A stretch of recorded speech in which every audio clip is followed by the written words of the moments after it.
Where the heck do I get my music? Music in YouTube videos is very important and it can make or break your video. So make sure you watch this video to find out what you should do. So music, like I said, can make or break your video. People can deal with subpar video sometimes if you're delivering that content that they want. But if the audio is horrendous and it is so loud, I've made this mistake myself. Bad video editing. The audio is bad, they're going to click off. That's what it comes down to. Music isn't super simple in YouTube and it can get you in a sticky situation real quick. And a couple years down the road, you might be wondering, what the heck was I thinking? You're at your YouTube dashboard looking to make some content for your channel. You need some music. You see this wonderful section down here on the bottom left, audio library. Bam! Look at that, guys. All this access to all this music. How awesome is that? Until you go into this and you start to realize that this music is not that great. Almost no words are in these songs, if you do find some. The cool thing about it is you can use these tracks in your videos.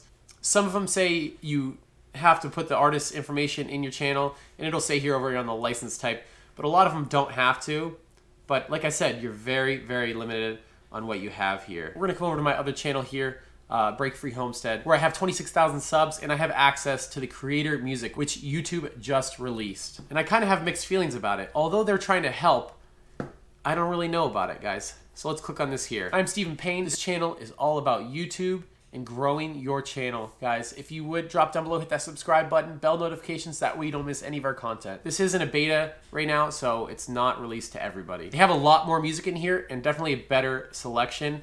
I just feel like as a new creator, putting some cool song in there could put you in a vulnerable situation down the road where you might not be doing as well as you should. There's so many variations in licensing on each song, guys.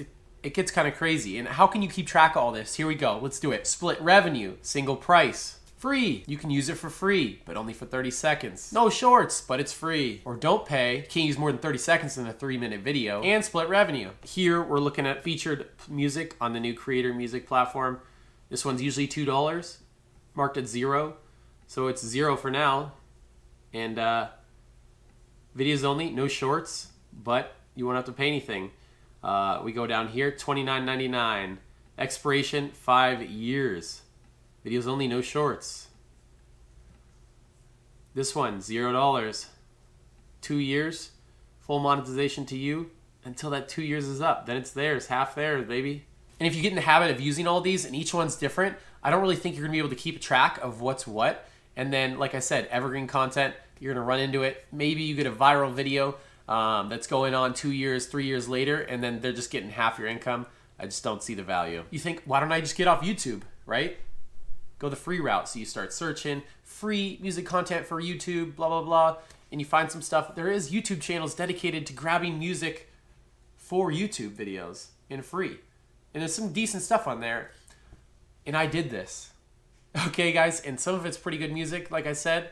A year down the road, 2 years down the road, a company will claim the music. You download it off YouTube, royalty free.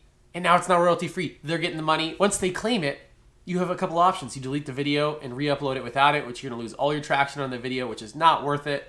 Or you're gonna have to use their tool to try to cut the music out. Sometimes it just mutes the whole section of where that song's at, and then you have no audio in that portion, which is kind of not great. Well, this might not seem like a great idea at first when you're not making a single dime.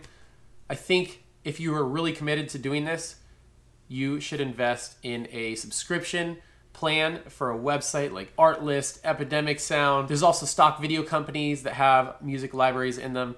And this is gonna be paid stuff. People are creating content for their website in your subscription plan. And once you do monetize, the $15 a month is just part of the deal. You know, you have to spend a little bit of money to make YouTube videos, and this is just one of those things that you should probably do. And the best thing about it, you won't ever have to deal with a copyright issue if you're on one of these plans, guys. I'm currently using Epidemic Sound on my other channel. On this one, I do not have that. I do have a stock video player, and that is Motion Array, guys.